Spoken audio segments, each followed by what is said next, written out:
it's the next level. I love it, bro. Look at Hawkeye. Where's your arrows now?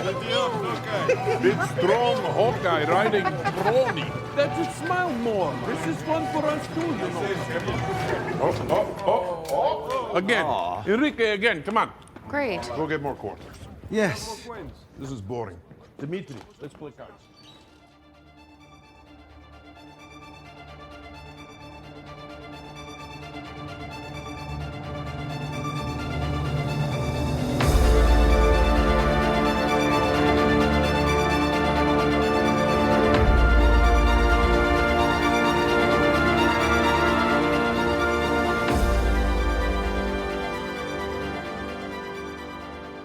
Hey panelers, welcome back to the show. I'm Mark. And I'm Steve. And this is going to be a spoiler-full podcast about the first and... I didn't change that in the notes, sorry. Hold on! Third. Wait, hold on. This is the third episode. Okay, good. Here we go. It is the third episode. I'm not as sick as I was before, so I'm not hooked up on cough syrup or NyQuil. Awesome! I caught that right away.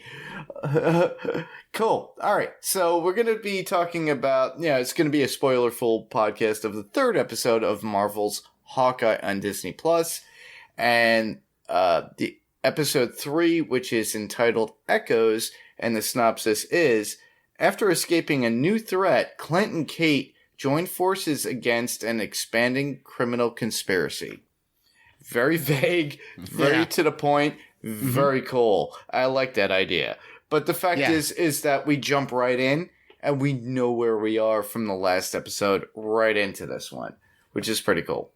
Yeah, it was really great. It was a great continuation, and we're getting this growing kind of conspiracy and mystery with the tracksuit mafia. We were kind of talking about before we started recording. You know, there's so many levels here that I'm really enjoying the mystery and whoever this, it's we get a very kind of a just an inkling of that there's somebody bigger, and I'll talk some more about that later on in my points, that there's somebody kind of overreaching of this organization that's out there, and we see his hand, and we hear Maya's dad call him her uncle, and I don't think he's actually her uncle, but it's really, really cool. And before I forget, because we were so confused about in the last podcast, Laura Barton is Clint's wife's name. Oh, okay, Laura. cool. Yeah, awesome. I'm curious how she fits into the whole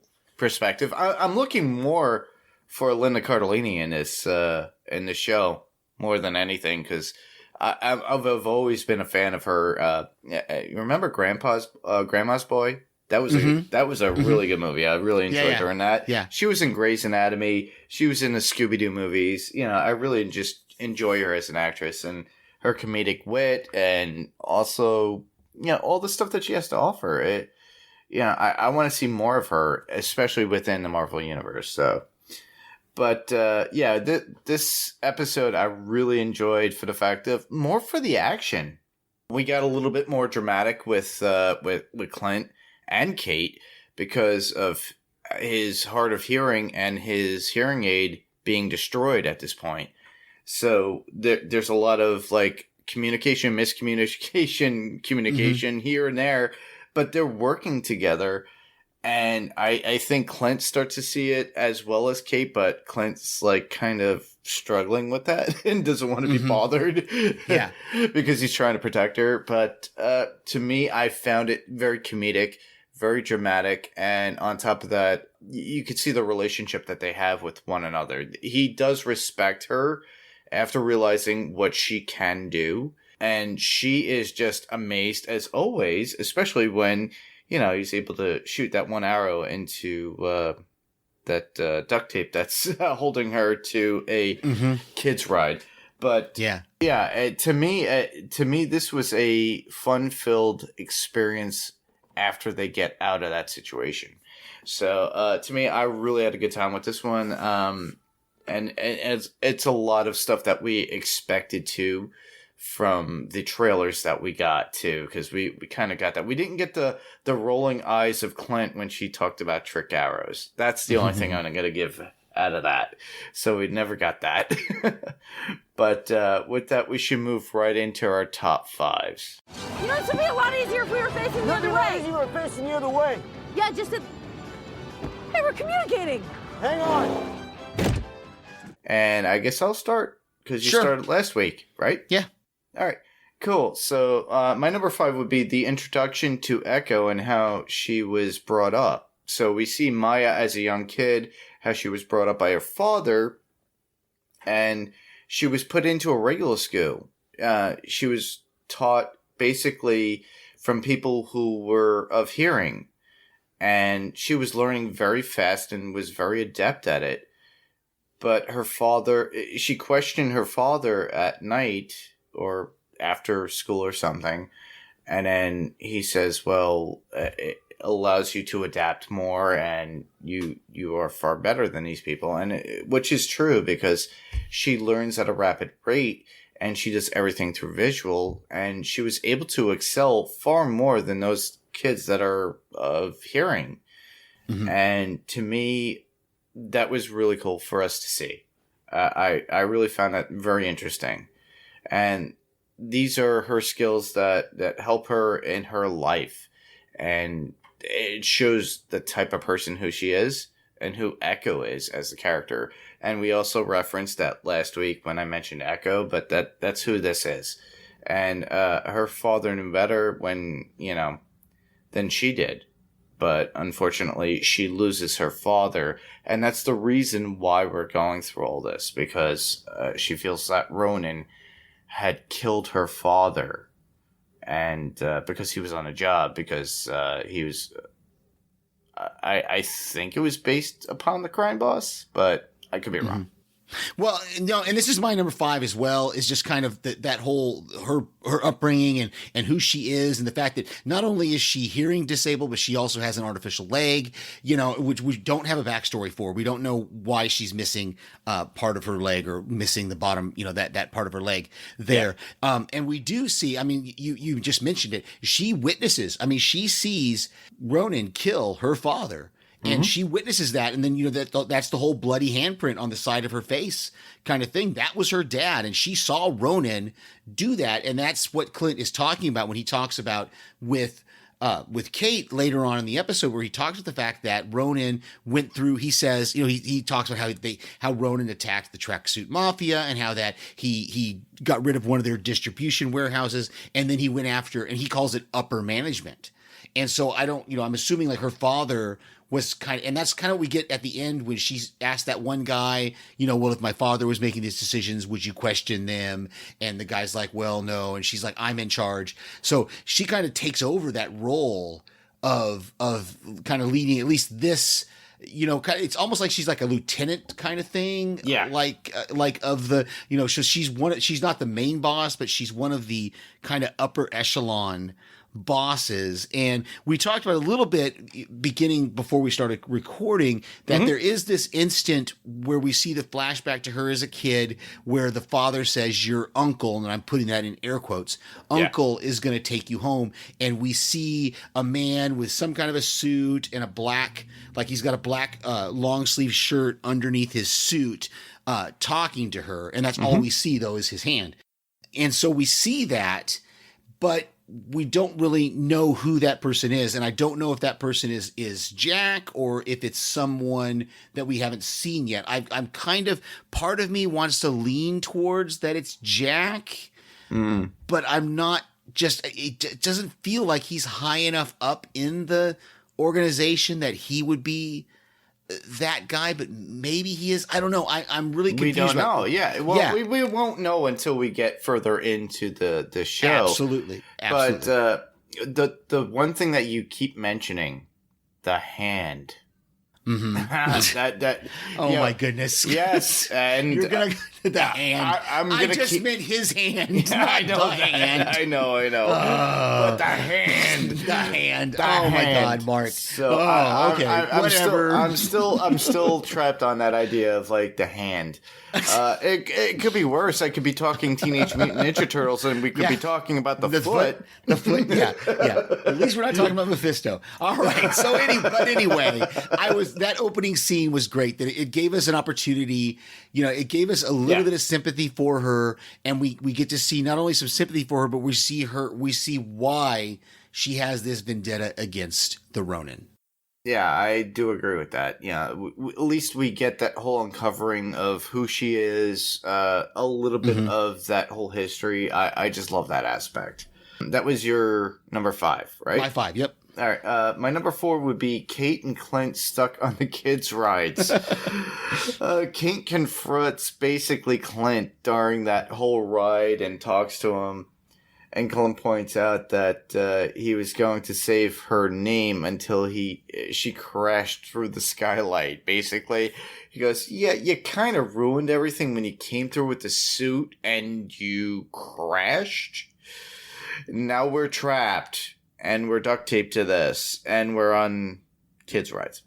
So, and Clint is there to save the situation at this point. So, he is so aware, regardless of his loss of hearing, so he's able to get out. He's able to get out of the duct tape. And she goes, "How did you do that?" And he's able to maneuver and get himself away. And I still am on that whole Riggs and Murtaugh feeling about these two, unfortunately. I know all right. Yeah. I'm not gonna. I'm gonna let you have it. You can have it. It's your opinion, man. But that's my whole thing. It's like he's the grumbling elder that has been doing this for so long, but he's teaching her as he goes, even though he doesn't want to teach her. And that's my whole feeling about this whole Lethal Weapon, correlation to this whole story, especially since it's done within Christmas, which you and I covered on Adrenaline Cinema Podcast. So, like I said, I'm going to let you have. You can have your opinion on it. I mean, I don't see it. I'll let you have it, though. I mean, he's an older white man, and she's a young white girl, as opposed to an older black gentleman and a almost equal in age white male who he's not really teaching Riggs. It's not. Anyway, I'm not going to argue with you about it. I'm going to let you have it if you want to go with it. I'm just saying it's like the teacher teaching the student at this point. Okay, I said, I'm going to let you have it, man. I'm not going to argue. She's a bit kind of sporadic, kind of a little crazy, Sure. But yeah, that's my whole feeling about Kate. You can grasp at all the straws you want. I'm gonna let you have it. This is kind of my this is my same number 4. It's kind of that same scene where they're kind of on those he's on the unicorn and she's on the whatever she was on. But I love that there's that moment where she picks up on the guy who's had this argument with his girlfriend, and like it totally, like the first time I saw it, the first time I watched it, I was kind of like, what? Where is this coming from? Because like it almost took me out of it a little bit, but at the same time, I can see what she's doing, that she's kind of trying to build a rapport with this guy who's her captor. His head. Oh, yeah, over this Imagine Dragon tickets. And, she tells Clint, well, man, it's all about basic human stuff. But it was really cool to see her, pick up on that with the guy. And then the guy, when she starts to give him some advice, the guy's like, wait, stop. Let me go get some paper so I can write down what you're telling me. And then, but after he leaves, the big guy, whoever the big guy is like, well, maybe I should rip your tongue out of your throat to her because she talks too much. So but it brings us back into the whole the scene that it was really, really good. That whole exchange is again, I've said it about these Marvel shows and the Marvel movies, is they have a way of blending humor, drama, action, all of it together to where we have this heart, and I just love it. So yeah, the writers have really got a niche to this. I think they took a course in the Russo brothers' school of how to do Marvel films at this point, and I think they hit it on the head. And they know, because Marvel seems to understand how to do movies and now TV at this point. Now, mind you, a lot of people are not happy with Falcon and the Winter Soldier, or some people are just not happy with WandaVision altogether. But honestly, I'm happy with what we're getting because, honestly, we're not the ones that are writing this. We're the ones that are here for the ride, and that's how I feel. I'm enjoying this ride. And we got this with Falcon and Winter Soldier. We had a great time when we were talking about those particular episodes, as well as WandaVision with Ben and I and Damien and Greg. But the thing is that, you know, we can't control the situation, but we get really exhilarating and fun shows from these episodes. Sometimes a little bit more dramatic than we really want to, because even with WandaVision and with Falcon, we had some, you know, heavy drama within it. We haven't really hit that heart to this particular show, and I think that will probably come by episode 4 or episode 5, just before the end, where it's going to hit really hard and home. I think they kind of touched on that within this particular episode with Clint's hearing loss and how he had to deal with Kate, but they kind of brushed over it, if you think about it, with the car chase, and she's trying to communicate with him, if you recall. And I'm just letting you go, man, because this is all stuff that I've gotten my points. So, we can either keep going this we can keep going, dude. Yeah, I mean, go on with your number 3, because this is all stuff. It's all good stuff. Yeah. Yeah, the chase within the episode, to me, was very, very important to me, because it was very tactical, regardless of basically, you know, Clint's hearing loss. And he's a bit clumsy, but knows how to deal with the situation, as he always does. But the thing is the hearing loss is a detriment to the way he's able to work with others. And he never had that issue with Natasha before, as far as we know, because everything that happened between, you know, in 2012 during that whole chaos in the very beginning, the first Avenger film, and then you got Endgame, and you got Ultron, everything just built up to his hearing loss. And that's what sucks for somebody who is very much attuned to his world, and it sucks. But the thing is that Kate is very understanding and is able to capture onto and work with him, which I really found is a great rapport. Like I said, I'm looking at the very end of the particular series, or the season, as it were, and seeing that Kate being part of his family and being embraced by his wife Laura and his kids. Maybe, yeah. I don't know. I mean, I love what you're talking about. Like you're kind of mixing two different things there. But I love, because I agree with you, but I disagree with you about the whole hearing loss thing. I think they treated it great. I think there was a great mix between Maya kind of like disregarding him, saying that, well, you're using this technology as a crutch, and she basically kicking it out of his ear and then smashing it. But then we see, like you said, we see that he and Kate are still able to kind of communicate, even though he can't hear her, and she realizes, oh wait, he can't hear what I'm saying, but they still have this great rapport and this great communication during that whole scene, which I just absolutely love. The whole thing with the car and when and I'll kind of flip some things up. The whole dialogue between them is really great, with them saying almost the same thing.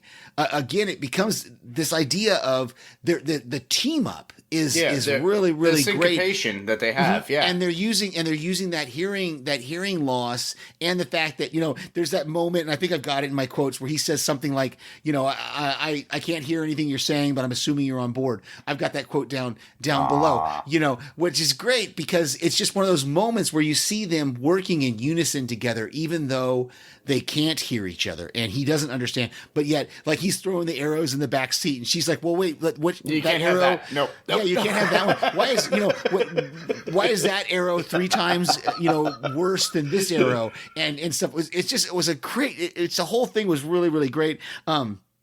And I love the trick arrows, her, you know, realizing that there are trick arrows, and her using them at the different things. I think my favorite one was the net. I don't know if it was a net or what it was, the one that grabbed all the Christmas trees and pulled them onto the truck. I thought that was great. She's like, I don't know what this one's called, you know, and so it was really, really great. And again, they had that moment on the subway car when they both are sympathetic about the dog. They're both worried about the dog with almost the same exact dialogue where she says, we need to take the dog for a walk because he's been cooped up all day. And then he says, even though he hasn't heard her, he says, hey, we should take the dog for a walk. He's been cooped up all day.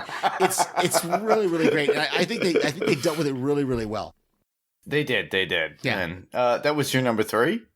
Kind of. I kind of incorporated some of my number 2 into there because I've got some more stuff to talk about. Then I'll talk about the fight in the warehouse when we get to that. Yeah. Well, you actually kind of mixed some of my number 2, and that would have to go with the trick arrows. But you kind of like, with the trick arrows thing too. We get the explosive arrow, a plunger arrow, and she kind of mocks it, going, "You got a plunger arrow? What's that for?" Yeah, apparently she didn't realize what it was for until they got onto the train. Mm-hmm. Yeah. And then after that, a cable trap arrow, which is what I call that whole net thing that we were talking about.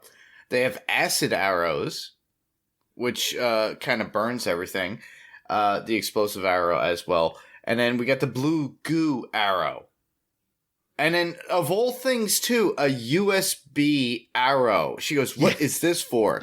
Hold on. Reference to What If. That's such a great callback to What If that I thought was really, really cool. The fact that I didn't put it in my notes, but it was amazing to have that callback because it puts it in, again, where I think, and Kevin Feige has said that the What If is part of the canon. And so we see that, yes, there is a USB arrow. I thought that was great. Yep. And then lastly, the Pym arrow, which is one where it could increase in size like Ant-Man or Giant Man, as it were. And then he's able to shoot that and to drop that big, huge arrow on those cars. And I thought that was pretty awesome. And it's like, for the fact that it's like I just referenced back to Civil War. It's like, you got it, arrow guy. You got it. And Ant-Man's on the arrow. Remember? Mm-hmm. And I just like had the feels of that. And to me, it was like, all right, this is perfect. This is awesome. Very cool. Yeah. So let's see. One that we haven't talked about is kind of that fight in the warehouse that we've kind of talked a little bit about it, but I love the choreography of it. I love that moment where Clint hits Maya's artificial leg with the bow and arrow, and there's kind of a clank.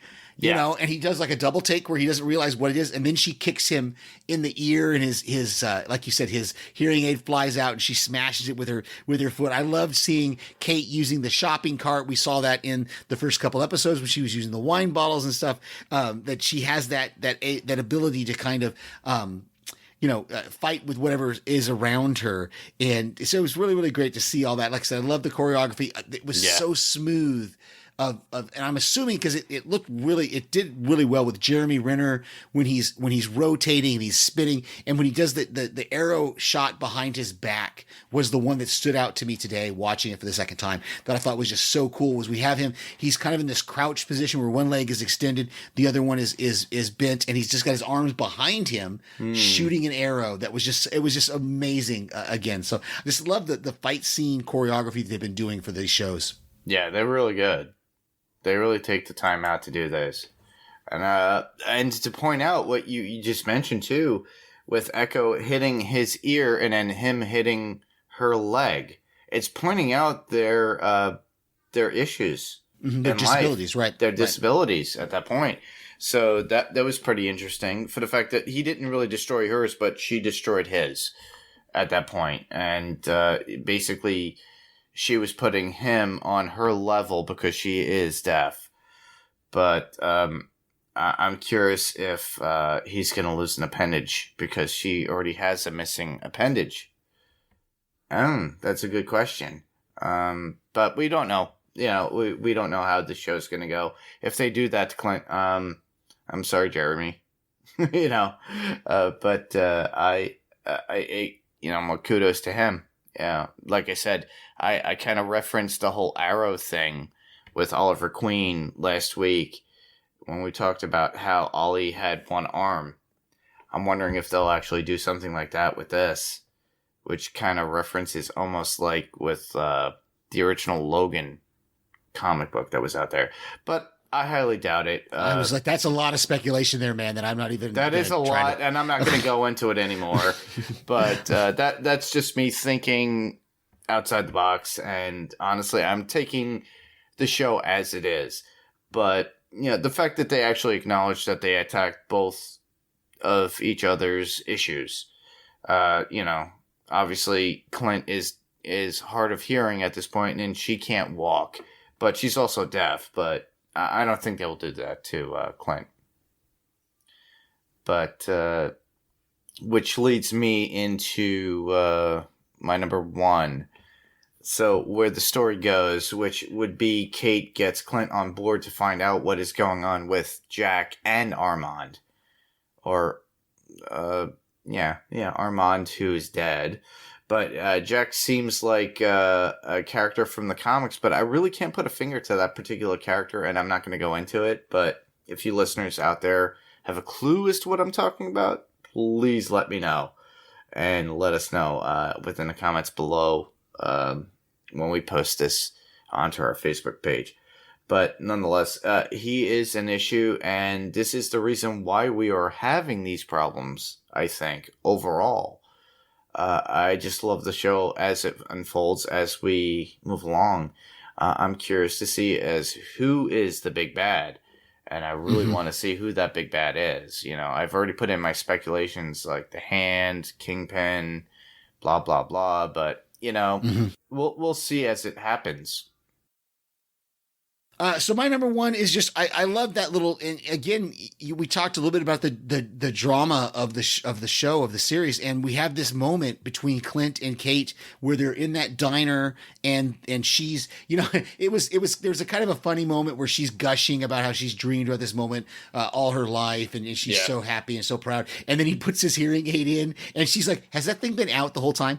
But then they have this really cool discussion about how she wants to be a superhero. She wants to be a hero who's going to help people. And he's basically telling her, if you do that, there's things you're going to have to sacrifice. There's things you're going to have to give up. And I love that she has this very positive response to it, though, that when he says he's not a role model, she's like, no, you are. Look what you're doing. You're here helping a person out just because you thought somebody might get hurt. It's just a cool conversation between the two of them where she's kind of building him back up, and he's again mentoring her in this life of what this life is going to be. Is, if you choose this route, it's going to be tough. It's not going to be easy. So it's really, really cool that she talks about the Ronin, because I'm almost a little bit surprised that she didn't figure out that he was the Ronin. Yeah, I know. I kind of half expected her when she said, well, you know who the Ronin is, and the person is very close to you. Because she's acknowledging that she realized, yes, you lied, that the Ronin isn't dead. She realized it, but she's not put it together that he is the Ronin. So it's going to be interesting to see unfolding, like you said, how this series, if they're going to deal with that, or if Echo's ever going to find out that Maya, she's not been identified as Echo yet in the series. Maya, if she ever finds out that he's the Ronin, how is that going to affect things going forward? So I'm excited for the and there's only 3 episodes left, man. 3 hours is all we've got left of this. Yeah, I know. I wonder what they unfold within that time too. Exactly. But I do agree. Yeah, and I really do appreciate that little banter with her and with Kate and Clint. Just like you said, the fact that it's like that's your hero. I want to be a hero. You're actually doing what you're saying you don't want to do, but I'm here right now, right in front of you. So, but it's pretty cool and awesome. So we've got some notes here. Yeah, we do. I'll start off with the first one, which is pretty cool because I kind of mentioned it already. The 72 Dodge Challenger that was referenced within the episode when Clint and Kate are running outside, getting away from the jumpsuit mafia. He goes, "Oh, I'm not gonna destroy a 72 Dodge Challenger, just to get away. Blah blah blah. I'm not gonna break into that. Blah blah blah blah." Mind you, it was already Maya's, if you think about it. But the fact is, it gets destroyed in the end. unfortunately. In the comic books that this references to it's a Hawkeye issue, but originally the original owner was Natasha, who is Black Widow, and Hawkeye accidentally does destroy it at the end. So unfortunately, it gets destroyed too at the end of this episode. But it's not Natasha's, at least. Interesting. I love that little conversation that Maya has with her father about dragons. At the beginning, especially just coming off from Shang-Chi and the dragons that we had in Shang-Chi, I thought was really, really great. It was really cool to see those referenced here. And it may have just been a subtle thing, and who knows? I don't know if Hawkeye, if it was written or finished or whatever before Shang-Chi or after. These things have been so mixed up. But it was cool to hear a reference to dragons and to have known that we just watched Shang-Chi. Yeah, exactly. Yeah, it shows that it's real. Because we got that in Shang-Chi. Next up for me would be the tracksuit mafia is also something that within the comic run of Hawkeye as well. So that was part of the storyline within the comic run itself. And this is something that Marvel Disney has decided to use within this universe since it was a mainstay within that particular comic run. And I'll go into that later and where you could get more information based upon this. Because there's a YouTube channel that you listeners really should be tuning into if you want to get clued into the comics that are related to what this is adapted from.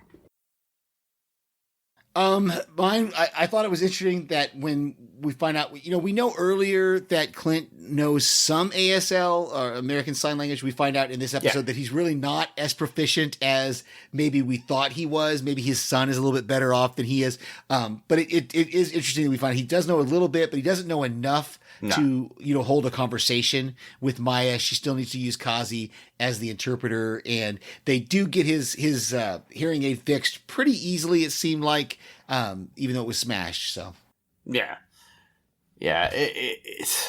it basically humanizes him in the sense that he is somebody who is most recent of hard of hearing, and I'm pretty sure with kids they pick up things very quickly. So his youngest son picked up probably ASL very fast, whereas I guess his youngest son is teaching him how to do that, and all I could say is something about cookies and milk. And then he had to do that. But, I would love learn how to do ASL. I only know a few phrases at most, and it sucks. But, it's very important this day and age too. There's a lot of people losing their hearing. But, I find it humanizes the character too. And the fact that we all suffer in some way in our life. And he is suffering from hearing loss. And, it does humanize him. Especially when Maya just breaks that stupid hearing aid. And she has to, it's like just mocks him. Yeah, I said that. So, but that's fine. Yeah, I know. Yeah. What's next? Last one for me would be the dog within the comic that we see here. Because he's got a squinty eye. In the comic book, he's known as Lucky. Okay. Which is something that I'm very fond of since when I was a child. We had a golden retriever very much like that dog. Now, mind you, he didn't have one eye. But he was also called Lucky because the dog escaped death so many times but was brought into our house. And that dog was so amazing to have. But in this case, this dog is so lucky that he has Kate and Clint in his life. And I think that's going to be a mainstay. I think Clint's going to wind up bringing that dog back home. Okay. My only other couple ones I've got is just it was so touching to see Kate helping him talk to his son on the phone. I thought that was really, really great. And then that moment when he realized that when the son is like, well, it's okay that you're not going to be home for Christmas. It really touched me, knowing that even though I'm not married with kids, but I have a family and knowing all the Christmases that I missed being away from home and stuff. So it really touched me. And then the last thing I thought was just funny was that the moving trucks that the tracksuit mafia is using when they're leaving their kind of hideout is on the side that's stenciled as "Trust a Bro." So I thought that was kind of cool. Trust a bro. The Russian mafia. All right, we're moving right along into quotes. The only one I've got is I've already kind of mentioned it before. It's when he's trying to tell her what to do about the car, and he says, "I have no idea what you're." Or no, it's actually when they're trying to disable the truck. You talked about the arrow that expanded. And he says, "I have no idea what you're saying. Just assuming you're on board." I thought was just a hilarious line. It is, but the thing is, it's a constant thing within that particular scene because they start to realize, like, oh, we should feed the dog. Oh, yeah, we should feed the dog. Yeah. First one for me would be Echo signing, "You rely too much on technology." You kind of brought this up before, but Clint states that he relies on 2 sticks and a string because he can't sign very well because he is hard of hearing and not deaf. And, within that, we get a respect. And we don't see it right now or right away, but I think in time we'll see it between Echo and Clint. I'm not saying that they're going to be best of friends, but I think that we will see that later on. Last one for me would be Kate saying, "Yes, boss," when Clint tells her to get in and that they are not smashing a 72 Dodge Challenger. Thank goodness it wasn't white because, I am a huge Vanishing Point fan, and a 73 Dodge Challenger. I know this is a 72, but even still, I would not want to see that destroyed. And I mean, it really hurt me to see this one destroyed. I was going to say, whether it's white or not, it was terrible to see it destroyed. So, nice, good muscle car like that. Damn. Yeah, exactly. All right, well, we had no feedback on our Facebook page. We didn't get any audio feedback as I checked our email earlier. But some recent news, well, obviously, we're going to get Spider-Man No Way Home. And we've seen a lot of trailers that are coming out, and the most recent one's showing more than one Spider-Man. So how do you feel about that, Steve? Well, I didn't get a chance to watch the most recent trailer, so I haven't seen it yet. But we've been speculating about No Way Home that it was going to include the other Spider-Man as well as Tom Holland. So it's going to be cool to see. I'm excited for it. I think I'm a little, I did watch one YouTube video where they were speculating that the previous trailer had kind of been edited to not show the extra the other Spider-Mans in the video. And I that kind of bothered me. It didn't bother me that the YouTube video was kind of figured it out, but it bothered me if it ends up being true that they've edited these trailers. Then suddenly it comes down to this point where, why should I watch trailers? Like, I know there's a lot of people that swear off trailers completely, and if they're actually going to mislead us in trailers, which we have seen them do in the last few years. Wars. Yeah, Infinity War, they did that with the Hulk. If you remember, they kind of put Hulk in the group of running towards Thanos and everybody, and then that did not happen within the actual movie. But that's what I'm saying is it just seems a little. It just. I don't know. It just bothers me that they would do that. I understand kind of why they want to keep the speculation, but then just cut that. Don't have that scene in the trailer. Or don't put trailers out. Well, no, I mean, do trailers. I love watching trailers, but I'm saying don't edit the trailer to deceive us. Yeah, to deceive us. Yeah, just they keep did that with scene. Rogue One too. Yeah. I know what you're saying. Yeah. And like I said, you referenced, I have not watched the most recent trailer that dropped. I have not had a chance to watch it yet. I'm looking forward to seeing the movie as it is. Absolutely. I've got my ticket already purchased. I didn't get my ticket yet, but honestly, I will just go day of, and I'm pretty sure, even though it's like December, the drive-in will be open. I will go there with snow on my windshield, and I will watch it. But, I'm a huge Spider-Man fan then in a sense that I'll just go out and go see it at that time. Yeah. I'm looking forward to it. I know everybody else is looking forward to it. At least we know that we're getting the villains from the previous Spider-Man films in it, like with Tobey Maguire's Spider-Man, Andrew Garfield's Spider-Man. We're getting those particular villains. Obviously, even if they give us maybe, 5 minutes of Andrew Garfield and Tobey Maguire, I'll be happy. I'll be a kid that is crying ear to ear, and I would just enjoy it for the fact that they actually brought us the multiverse that we need. And that's all I'm looking forward to. Sure.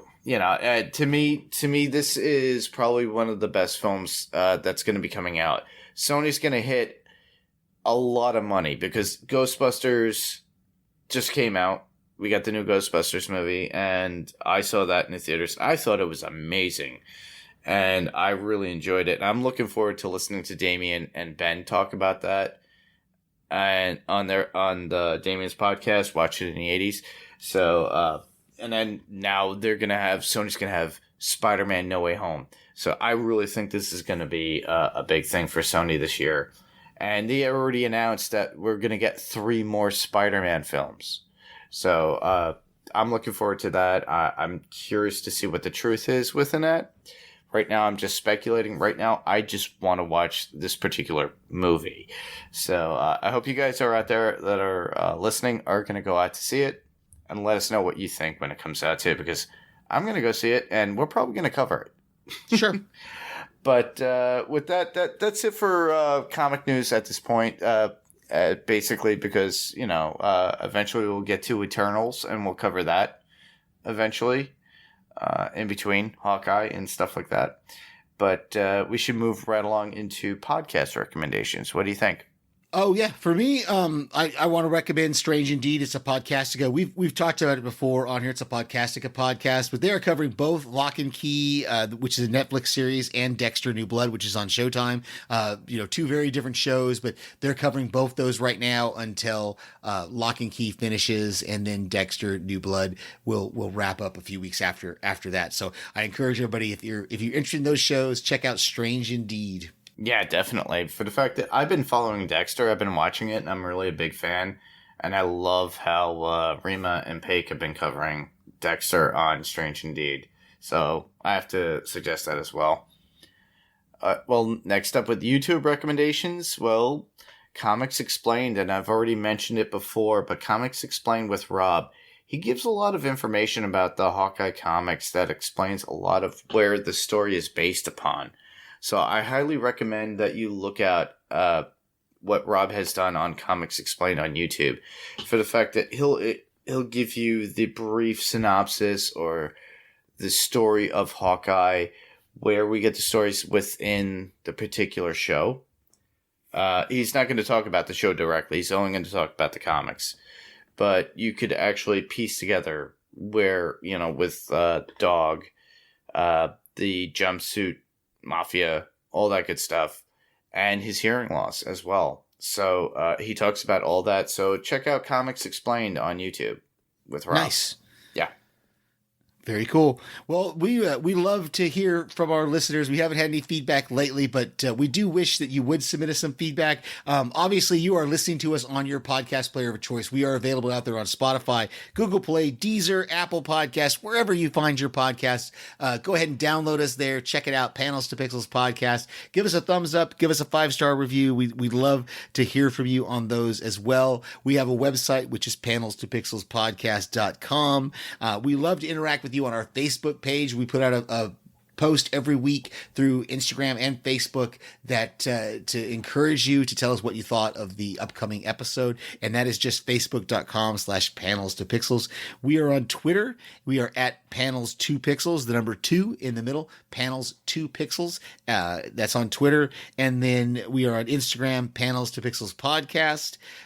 Also, we have an email address, which is panels2pixels1@gmail.com. That's panels2pixels1, the TO spelled out right in the middle, and the number 1@gmail.com. Finally, we are on YouTube, as Mark just mentioned, and we are Panels to Pixels podcast. Check us out on there. Give us a thumbs up, subscribe, and tell us what you think. Just another avenue for you to give us some feedback and some comments. Exactly. And also, if you are a fan of Panels to Pixels on YouTube, that is Josh's particular, YouTube channel for what they do out in England. But we highly recommend them as well. So if you you like all the video game stuff, all the different ideas and thoughts of Spider-Man and everything else that's going on within Marvel, check out the regular Panels to Pixels YouTube that's out there. And give it a thumbs up and subscribe and give Josh some follows because he's a really cool guy. Well, next week, we will continue on with the next episode of Hawkeye. Right now, I don't know what that episode is called, but we'll be covering it. So, absolutely. Yeah. And where else can listeners hear us, Steve? Well, I send various voicemails to our friends' podcasts, and I just got caught up on Walking Dead cast, or I just got caught up on the Walking Dead World Beyond, and I'm going to be sending them a voicemail, Walking Dead cast of voicemail here in the next few hours or so. So yeah, awesome. you can hear my voice on various other podcasts that our friends do, and when they come back, I did send a voicemail to the Nevers podcast, which is covering Firefly right now. Oh, cool. All right, well, not only can it be heard here on Handles the Pixels podcast, but I also can be heard on Adrenaline Cinema podcast on the Pyrocore Entertainment Network. And there we cover action films, adventure films, and suspense films, thriller films, anything to get your adrenaline going. We just released the movie Duel, which our friend Jeff and I had covered. Jeff picked it. Jeff's very new to podcasting, and it was his first, and I didn't realize it. So it was awesome to have Jeff on, and I'm sure you'll get to hear him more. And next one up that's coming out should be They Live with Jamie and I. After that, yes, I will put out The Fifth Element. I just have to edit. But I really wanted to get Jeff out there and then and take care of Jamie. And then beyond The Fifth Element will be the Indiana Jones and the Temple of Doom. So just all you have to do is go to the PyrocoreEntertainment.com website, and then you can see all the feeds that are there. Or you just go to Adrenaline Cinema Podcast on Facebook. So all you have to do is facebook.com/Adrenaline Cinema Podcast, and you can check out all the stuff that we're covering there as well. But I look forward to hearing your thoughts if you guys are interested in that kind of thing. And if you have any suggestions, please send us our way on Eternal Cinema Podcast. And with that, I'm going to say that's our show. I think we covered Hawkeye episode 3. Yeah. And I think we did a great job. I think we had a good time doing it, too. Absolutely. Yeah. So I just want to thank everybody for listening. I'm Mark. And I'm Steve. And this was Panels to Pixels, and we'll see you on the next panel. Good night, everybody.